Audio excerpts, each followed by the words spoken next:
Life time science நேயர்களுக்கு வணக்கங்க. இப்போது இப்போ குரு அணி சுக்கிர அணி அப்படின்னு ரெண்டு அணிகள் ஏற்கனவே நம்ம பார்த்துருக்கோம். சுக்கிர அணினா யாருங்க? சுக்கிரன், புதன், சனி கூட ராகுவும் சேர்த்துக்கலாம். அதே சமயம் குரு அணி அப்படின்னு கேட்டிங்கன்னா தேவகுரு, அசுரகுரு. தேவகுருங்கிறது குருவோட கணக்கில் வரும். அசுரகுருங்கிறது சுக்கிரன், சனி, புதன், ராகுவை சேர்த்துக்கலாம்னு சொல்லியிருந்தேன். தேவகுருவை பொறுத்த மட்டும் இங்கே யாருங்க? குரு, சந்திரன், செவ்வாய், சூரியன், கேதுவை சேர்த்து இந்த மாதிரி ரெண்டு அணியாக இருப்பாங்க.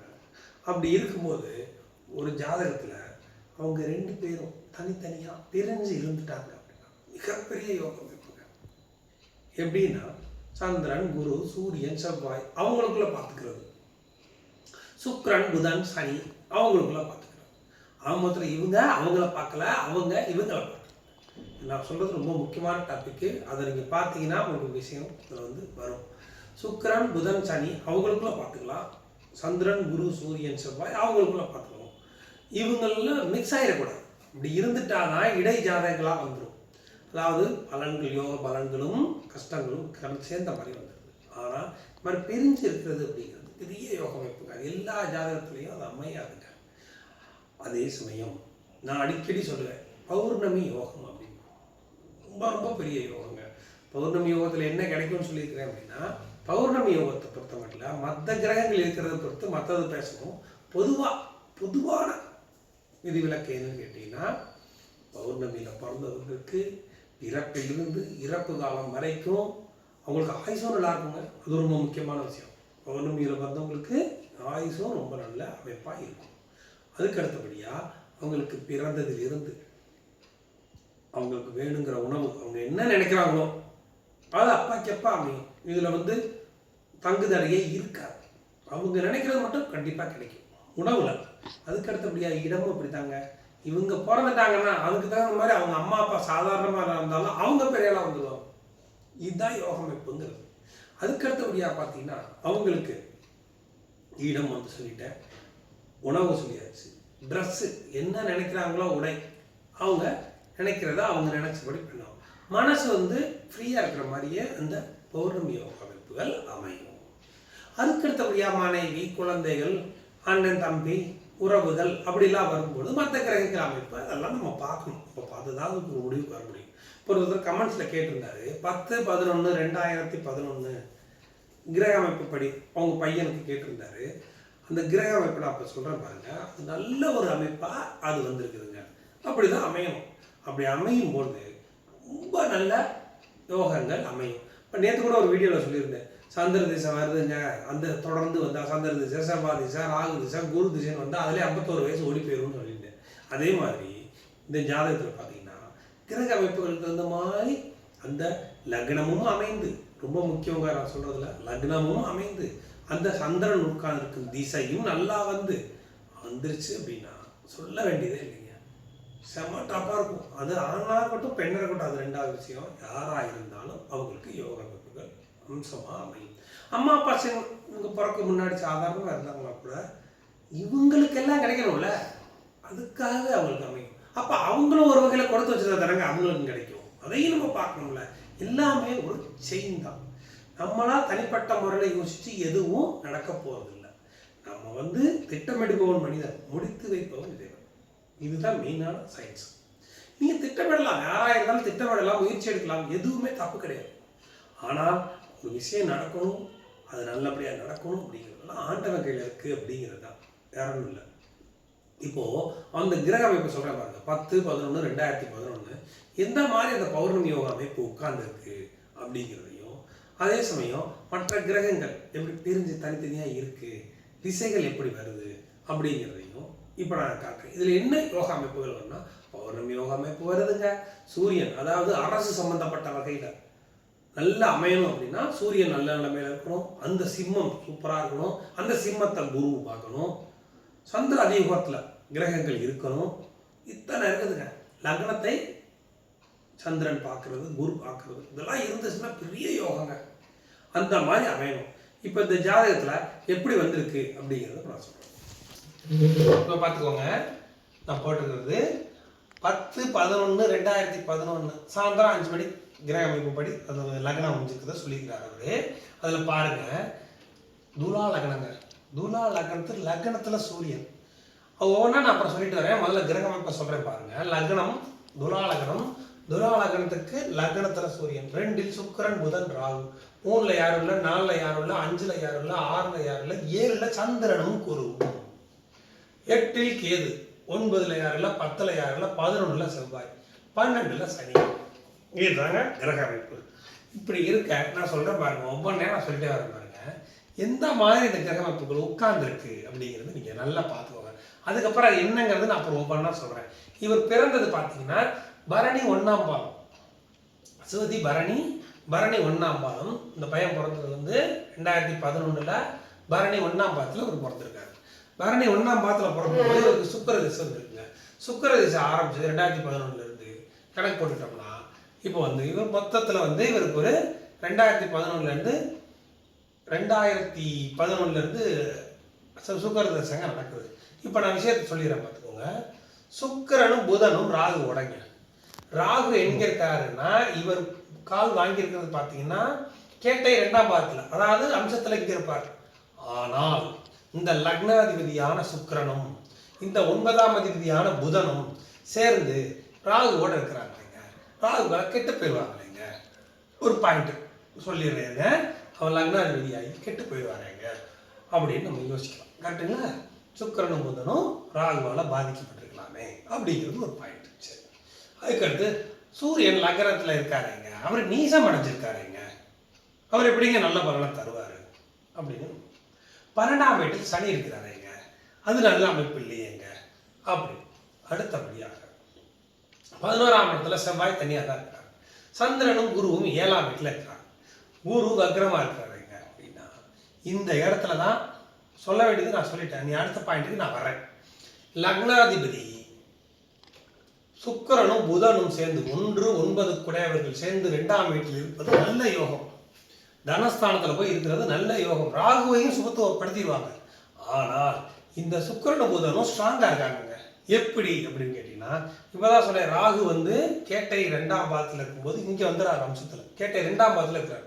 ஆனால் இந்த சுக்கிரனும் புதனும் அனுசம் 4ஆம் பாதத்திலே இருக்கிறாங்க. அனுசம் 4ஆம் பாதம் எங்கெங்கே விழுகும் அப்படின்னா அம்சத்தில் அதே வீட்டில் விழுகும், வர்க்கோத்தமம். இப்போ வந்துருச்சுங்களா பாயிண்ட்டு? சுக்கிரனும் புதனும் வர்க்கோத்தமம் எவ்வளோ பெரிய அமைப்பு தெரியுங்களா? சுப கிரகங்கள் வர்க்கோத்தமம் அடைவது, பாவ கிரகங்கள் வர்க்கோத்தம் அடையக்கூடாது, சுப கிரகங்கள் வர்க்கோத்தமம் அடையணும். இந்த 2 கிரகங்களும் வர்க்கோத்தமம் அம்சமான அமைப்பு. அதே அம்சத்தில் போட்டால் இவங்க 2 பேரும் இங்கே இருப்பாங்க. ஏன் அப்படின்னு கேட்டீங்கன்னா, இப்போ நான் கணக்கு சொல்லிடுறேன் பாருங்க. விசாகம் 1, 2, 3, 4, அனுசம் 1, 2, 3, 4 வந்துருச்சுங்களா? இப்போ அனுசம் 4ஆம் பாதத்தில் சுக்கிரனும் புதனும் இருந்தால் இதே வீட்டில் தான் அவங்க இருப்பாங்க. அப்போது லக்னாதிபதி வர்க்கோத்தமம், அதாவது வலுவடைந்து விட்டார். 9ஆம் அதிபதியும் வலுவடைந்து விட்டார். எப்படி இருக்கு பார்த்தீங்களா? இதனால யார் என்ன அதிக வலுவடைகிறார்? ராகுவும் வலுவடைகிறார், அவரும் பெரிய ஆளாக மாறிட்டார். அப்போ இவங்களுக்கு வந்து அம்சமான பொருளாதாரம், அம்சமான அமைப்பு. லக்னாதிபதி வர்க்கோத்தமம் பெற்று 8ஆம் வீட்டை பார்க்கிறார். 8ஆம் வீட்டை பார்க்கறதுனால என்னங்க, லக்னாதிபதி தானங்க அவரு, 8ஆம் வீட்டை பார்க்கிறாருனாலும் 8ஆம் வீட்டை சுத்தப்படுத்துகிறார். அப்போ ஆயுளையும் சுத்தப்படுத்திடுறாரு. அது சமயம் அது ஒரு பக்கம், இது ஒரு டாபிக் எக்ஸ்ட்ரா தான் நம்ம சொல்ல வேண்டியது இருக்கு. ஒரு பாயிண்ட் என்னன்னா, இவர் பௌர்ணமி யோகத்தில் பண்ணிருக்காரு. இதை பார்த்தீங்களா? பௌர்ணமி யோகம் எப்படி இருக்கு பார்த்தீங்களா? இந்த பௌர்ணமி யோகம் ஏற்கனவே சொல்லியிருக்கேன், இந்த 2.25 நாளைக்குள்ள எங்கே இருந்தாலும் சூரியனும் சந்திரனும் கிராஸ் பண்ணாலும் அந்த பௌர்ணமி யோகம் கணக்கு தான். அப்படி இருக்கும்போது பார்த்தீங்கன்னா பாருங்க, இந்த சூரியன் சந்திரனும் நேராக பார்த்துக்கிறாங்க. இந்த சூரியன் என்ன பார்த்தீங்கன்னா சித்ரா பௌர்ணமி, நான் அடிக்கடி சொல்லுவேன், வீடியோலாம் கூட போட்டிருக்கேன். சித்ரா பௌர்ணமி, சித்ரா பௌர்ணமியில் அன்னாபிஷேகம், அதாவது ஐப்பசி மாச பௌர்ணமி. ஐப்பசி மாச பௌர்ணமி, சித்ரா பௌர்ணமி வந்து சூரியன் இங்க சந்திரன் இங்க, இது வந்து ஐப்பசி மாச பௌர்ணமி. அன்னாபிஷேகம் சொல்லுவோம் பார்த்தீங்களா, சிவனுக்கு மிக உகந்த நாள்னு சொல்லக்கூடியது. அப்படி வரும் பொழுது இந்த சூரியனும் சந்திரனும் பார்த்துக்கிறது, அன்னாபிஷேகங்கிறது சாதாரண விஷயமாங்க, மிகப்பெரிய யோகங்க. அந்த இடத்துல பார்க்கும்போது குருவும் கூட இருக்கிறாரு. அது பாருங்க எவ்வளவு பெரிய யோகம். ஐப்பசி மாச பௌர்ணமி, குருவும் கூட இருக்கிறாரு. இந்த 2 பேரும் சேர்ந்து சூரியனை அதிகமாக சுபத்துவப்படுத்துகிறாங்க. சுபத்துவப்படுத்தும் போது இங்கே வந்து எல்லாரும் நினச்சிட்டு இருப்பீங்க சூரியன் நீசம். சூரியன் நீசம்ங்கிறது ஒரு குறிப்பிட்ட டிகிரிக்குள்ளே மட்டும்தான். அவர் தாண்டி இங்கே வந்துட்டார். ஒரு 10-11ங்கிறப்ப என்னாச்சு, ஐப்பசி 26ஆம் தேதி வந்துருக்கு, கடைசிக்கு வந்துடுறார். விசாக நட்சத்திரத்துக்கு சூரியன் வந்துடுறார். அதனால் நீசம் ரொம்ப இருக்காது. நடுவில் இந்த இடத்துல இருக்கும்போது தான் நீசம் வரும், இந்த இடத்துக்கு வரும்போது அந்த அளவுக்கு இருக்காது. அதே சமயம் நீசமாகவே இருக்கட்டுங்க, பௌர்ணமி ஆயிடுச்சு, பலன் ஆயிடுவார் சூரியன். 10வதுக்கு இன்னொன்று பார்த்தீங்களா, சந்திரனும் குருவும் சேர்ந்து செவ்வாயை பார்க்குறாங்க. சந்திரன் பார்க்கல, குரு பார்க்குறாரு 5ஆம் பார்வையாக. அதில் இன்னொரு முக்கியமான விஷயம் சொல்லிடுறேன், கேட்டுக்கோங்க. சிம்மத்தில் செவ்வாய் இருப்பது அதி நட்பு, சூரியனும் செவ்வாயும் அதி நட்பு. அப்படி இருக்க அவர் இன்னொரு நண்பரான குரு அவரை பார்க்குறாரு. அப்போ இந்த சிம்மம் எந்த அளவுக்கு சுபத்துவமாக இருக்கு பார்த்தீங்களா. சிம்மம்னா சூரியனுடைய வீடு, பல ஆயிடுது, சூரியனும் பல ஆயிடுறாரு. அப்போ எந்த அளவுக்கு, இன்னொரு விஷயம் சொல்லணும், லக்னம் பல இருக்கு. எப்படி இருக்கு பார்த்தீங்களா. இவருக்கு வந்து மிகப்பெரிய ஜோதி அமைப்பு இவருக்கு. எப்படி இப்போ என்ன பிரச்சனை, என்ன திசை நடக்குது, இங்கே அடுத்து என்ன எப்படி வருதுங்கிறத அடுத்து சொல்கிறேன். முதல்ல இதை சொல்லி முடிச்சிடறேன். அப்போ பலன்னு சூரியன் இருக்கிறாங்க. அப்போ சந்திரனும் குருவும் செவ்வாயை பார்த்து சூரியனை பார்த்து சுபகிரகங்களுடைய தொடர்பை வாங்கிட்டாங்க. இங்கே சுக்கிரனும் புதனும் இருக்கிறாங்க. சுக்கிரனும் புதனையும் சனி பார்க்குறாங்க. மொத்தப்போ நான் என்ன சொன்னேன், சுக்கிரன் புதன் சனி இவங்க 3 பேரும் ராகுவும் ஒன்று சேர்ந்துக்கணும், இவங்களுக்குள்ள பார்த்துக்கணும். ஆனால் அவங்க சந்திரன் குரு சூரியன் செவ்வாய் அவங்களுக்குள்ள பார்த்துக்கணும்னு சொன்னேன். இது எல்லாருக்கும் அமையாது. இப்போ பார்த்தீங்களா, அமைப்பு சரியான அமைப்பு இப்படி அமையணும் பாருங்க. சந்திரன் குரு, திருப்பியும் சொல்லிடுறேன், சந்திரன் குரு செவ்வாய் சூரியன் அவங்களுக்குள்ள பார்த்துக்கிறாங்க. சுக்கிரன் புதன் சனி ராகு அவங்களுக்குள்ள பார்த்துக்கிறாங்க. இப்படி தான் அமைப்பு. இதுதான் மிகப்பெரிய யோகா அமைப்பு. இதில் அடுத்த டாபிக் என்னன்னு நான் ஒவ்வொன்றா சொல்கிறேன். இப்போது சந்திரனும் குருவும் பார்க்குறதுனால லக்ன சுபத்துவம் ஆயிடுச்சுங்க. லக்னாதிபதியை பொறுத்த மட்டும் இல்லைங்க, வர்க்கோத்துவம் அடைஞ்சு இருக்கிறது நல்ல அமைப்புங்க. 8ஆம் இடம் சுபத்துவம் ஆயிடுச்சுங்க. இந்த 2ஆம் வீடும் சுபத்துவம் ஆயிடுச்சுங்க. லக்னமும் சுபத்துவம் ஆயிடுச்சுங்க. எத்தனை விஷயம் வருது பாருங்க. அதுக்கு அடுத்தபடியா பாருங்க, குரு 6ஆம் வீட்டுக்கு அதிபதி, 3 6 கூடியவராகி அவர் 3ஆம் வீட்டை தான் பார்க்குறாரு. அதையும் பாருங்க, எல்லாத்தையும் நம்ம பார்க்கணும். இந்த குரு 9ஆம் பார்வையாக 3ஆம் வீட்டை தான் பார்க்கணும். 3ஆம் வீட்டை பார்க்கறது அவங்க 6ஆம் வீட்டை தான் பார்க்கக்கூடாது. 3ஆம் வீட்டை பார்த்தா கீர்த்தி புகழ் எல்லாமே கொடுக்கக்கூடிய இடம், இந்த இடம் அம்சமான இடம். அந்த இடத்த வந்து குரு பார்க்குறாரு. இது நல்ல அமைப்பு. அதுக்கடுத்த டாபிக் சொல்ல வேண்டியது நிறைய இருக்கு. சந்திரன் பாருங்க 6 7 8ஆம் பாரு, சந்திர அதியோகம்னு சொல்லுவோம் பார்த்தீங்களா. இந்த சந்திர அதியோகத்தில் சுக்கிரனும் வந்துடுறாரு. போதும். அப்போ லக்னாதிபதிக்கு எந்த அளவுக்கு வலு வேணுமோ அவ்வளவு கிடைச்சிருக்கு. இப்படி இருக்க இப்போ இவருக்கு சுக்கிர திசை நடந்துட்டு இருக்குங்க. பிறக்கும் போது இவருக்கு சுக்கிர திசை நடக்குது. அப்படின்னா 2030 வரைக்கும் இவருக்கு பொதுவாக பார்த்தீங்கன்னா இவர் பார்த்தீங்கன்னா சந்திரன் பரணி முதல் பாதத்தில் பிறக்கும்போது ஒரு 4 மாதம் தான் ஓடி இருக்கு, 5 மாதம் தான் ஓடி இருக்கு. அதுக்கப்புறம் இவருக்கு 20 வருஷமே சுக்கிர திசை தான்.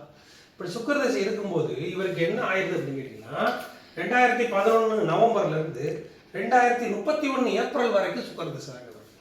இப்போ நடக்கிறது சுக்கிர திசையில் சனி புத்தி. இந்த சுக்கிர திசையில் சனி புத்தி நடக்கிறது இருக்கட்டும், அது அப்புறம் என்னன்னு சொல்கிறேன்.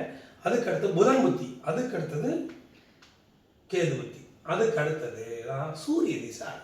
2031 இவருக்கு 2031ல் இவருக்கு சூரிய திசை, ஏப்ரலுக்கு மேலே சூரிய திசை ஆரம்பிச்சு. சூரிய திசை ஆரம்பிக்குதுங்களா. இப்போ நான் விஷயத்துக்கு இப்போ நான் வரேன் பாருங்க. எல்லாருக்கும் உங்களுக்கு சொல்லிட்டேன். சந்திரன் குரு செவ்வாய் சூரியன் அவங்களுக்குள்ள பார்த்துக்கிட்டாங்க. நல்லா ஒரு ஒளின்னு சொல்லுவோம் பார்த்தீங்களா, ஜோதி அமைகிறது நல்லா அமைஞ்சிருக்கு. அண்ணாபிஷத்தில் பிறந்திருக்காரு. இவருக்கு ஒரு பெரிய கிஃப்ட். அப்படி இருக்க இப்போ சுக்கிர திசை ஓரளவுக்கு இருக்குங்க, மோசம்னு சொல்ல முடியாது. இவருக்கு ஓரளவுக்கு இருக்கும். ஆனால் இவங்க அம்மா அப்பா பொறுத்த மட்டும் ரொம்ப பின்தங்கி இருந்திருந்தாலும் இந்த பையன் பிறந்ததுக்கு அப்புறம் தாங்க இவங்களுக்கு கொஞ்சம் கொஞ்சமாக லிஃப்ட் வரும். இந்த லிஃப்ட் அப்படிங்கிறத பெரிய லெவலில் இவங்க எப்போ பார்ப்பாங்க, 2031 பார்ப்பாங்க. இந்த 5 வருஷமும் மோசம் இல்லை. நான் இப்போவும் சொல்லிடுறேன், இந்த 5 வருஷமும் மோசம் இல்லை.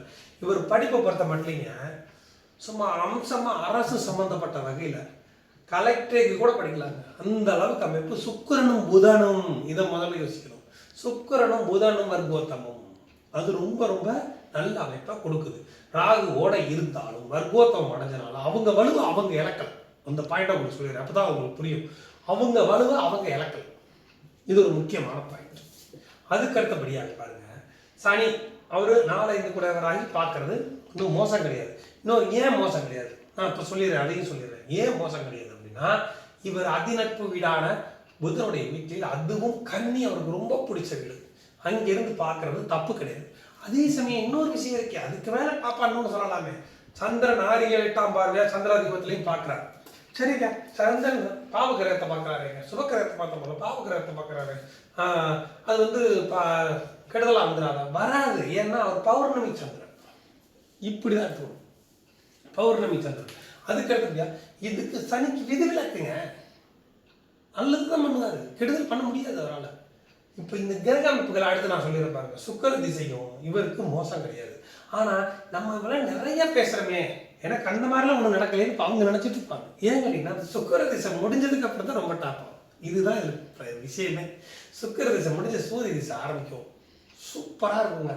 2031 36 வரைக்கும், 37 வரைக்கும் சூரிய திசை, 2037 47 வரைக்கும் சந்திர திசை, 2047 2054 வரைக்கும் செவ்வாய் திசை, 2054 அப்புறம் ராகு திசை ரொம்ப டாப்பு, 2054 62, 2072 வரைக்கும் ராகு திசை, அதுக்கு அடுத்தது குரு திசை. ஆக மொத்தத்தில் அடுத்து யோக திசைகள் இப்படி அமையணும் ஜாதகம் தான். இவரை பொறுத்த மட்டும் இல்லைங்க, பெரிய கொடுத்து வச்சு ஜாதகம் இந்த மாதிரி அமைஞ்சிருக்கா பாருங்க. நான் ஏற்கனவே சொல்லியிருந்தேன் உங்ககிட்ட, சிம்மம் அதிக சுபத்துவம், அரசு சம்பந்தப்பட்ட வகையில இவருக்கு நல்ல இடம் எப்ப கிடைக்கும்? 22 ரொம்ப போனார், 22 23 வயசு தாங்க, அதுக்குள்ள இவரை லிஃப்ட் பண்ணி விடும் அரசு சம்பந்தப்பட்ட வகையில. அதே சமயம் இவருக்கு கல்யாணம் ஆன உடனே அதை விட நல்லா இருக்கும், மனைவியால் யோகம். அந்த மாதிரி சொல்லிட்டே போகலாம். அந்த மாதிரி கிரக அமைப்புகளை இந்த ஜாதகத்துக்கு கொடுக்கும். இது ஏற்கனவே நம்ம வாங்கிட்டு வந்த வரோம். இது வந்து இவங்களுக்கு அமைச்சிருக்கீங்க, அவங்களுக்கு இதெல்லாம் நடக்கல. நம்ம பிறக்கும் போது ஏற்கனவே ஆண்டவர் கொடுக்கறது தான், அதுதான் நம்ம அனுபவிச்சுட்டு இருக்கோம். அது நல்லதாக இருந்தாலும் சரி, அது கெட்டதாக இருந்தாலும் சரி, நம்ம ஏற்கனவே வாங்க. இவர் கிரக அமைப்புகள் பாருங்க. இந்த அதே சமயம் இன்னொன்று செய்ய பார்த்தீங்களா, தொடர்ந்து திசைகளும் வரணுங்க அப்படின்னு. அதுவும் வந்துருக்குங்களா? அதுவும் வந்துருச்சுங்களா? சூரிய திசை, சந்திர திசை, செவ்வாய் திசை, ராகு திசை, குரு திசை. இதில் எந்த திசையுமே தப்பான்னு சொல்லவே முடியாது. சூரிய திசை பௌர்ணமி யோகத்தில் இருக்கிற சூரிய திசை சொல்ல வேண்டியது இல்லை. சந்திரன் பௌர்ணமி யோகத்தில் இருக்கிறவர், அவருக்கும் சொல்ல வேண்டியது இல்லை. அடுத்து செவ்வாய், அவரை சுத்தமாக ஒன்றுமே சொல்ல வேண்டியது இல்லை. அந்த அளவுக்கு இவர் 2 கூட. அதுக்கு தான் இந்த பாயிண்ட்டை சொன்னேன், மனைவியாலையும் அவருக்கு யோகம் வரும். எப்படி அப்படின்னு கேட்டீங்கன்னா, இந்த 2 மனைவி ஸ்தானமாக வந்து அவர் 11 4ஆம் பார்வையாக அந்த வீட்டை பார்க்குறாரு, 2ஆம் வீட்டை பார்க்குறாரு. இது ஒரு நல்ல அமைப்பு. அதே சமயம் இந்த குரு 7ஆம் வீட்டில் இருந்து செவ்வாயை பார்க்குறாரு, இது நல்ல அமைப்பு. இப்போ மனைவியாலையும் மிகப்பெரிய யோகங்கள் இவருக்கு கிடைக்கும்.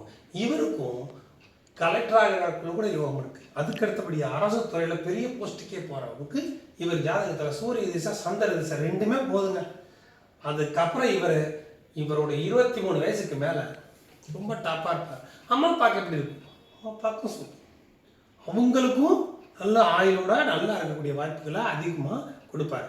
ஆனால் அதே சமயம் சந்திரன் குருவோடு இருக்கிறதுனால இவங்க அம்மாவுக்கு மட்டும்தான் ஒரு சில, அதாவது பெருசாக சொல்ல முடியாது, டிஸ்டர்பன்ஸ் இடையில உடம்பு சம்பந்தப்பட்ட பாதிப்புகள் கொஞ்சம் கொடுக்கும். ஆனால் அது பெரிய பாதிப்புகளை கொடுக்காது. சூரியனை பொறுத்த மட்டும் பார்த்தீங்கன்னா அவருக்கு பயப்பட வேண்டிய அவசியம் கிடையாது. சூரியன் நல்ல நிலையில் இருக்கிறார். இதுதாங்க இப்படி அமையணுங்க கிரகம். அப்படி அமைஞ்சா பாருங்க, சனிக்கு விதிவிலக்கு 12, செவ்வாயும் நல்லா இருக்காரு, சுக்கிரன் புதனும் நல்லா இருக்கு, எல்லாருமே நல்லா இருக்காரு. சரி, கேது 8ஆம் இடம், அந்த கேது வந்து சுக்கிரனும் புதன் பார்த்துட்டாங்களே, நீ அவருக்கு என்ன வேணும்? எல்லாமே இருக்கு. எல்லா அமைப்புகளும் அம்சமாக வர்றதுங்கிறது ரொம்ப ரேர். அது இவங்க கேட்டதுனால இந்த விளக்கம் கொடுத்துருக்கேன். ஆனால் நல்ல சூப்பராக இருப்பாங்க, நல்ல ஜாதக அமைப்பு. நீங்கள் இதை பற்றி பயப்பட வேண்டியதே இல்லை. ஒவ்வொரு நாளும் லிஃப்ட் தான் வாழ்க்கை. உங்கள் அம்மா அப்பாவுக்கும் யோகம், இவருக்கும் நல்ல யோகம்.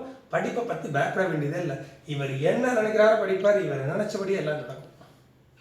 Okay, thanks.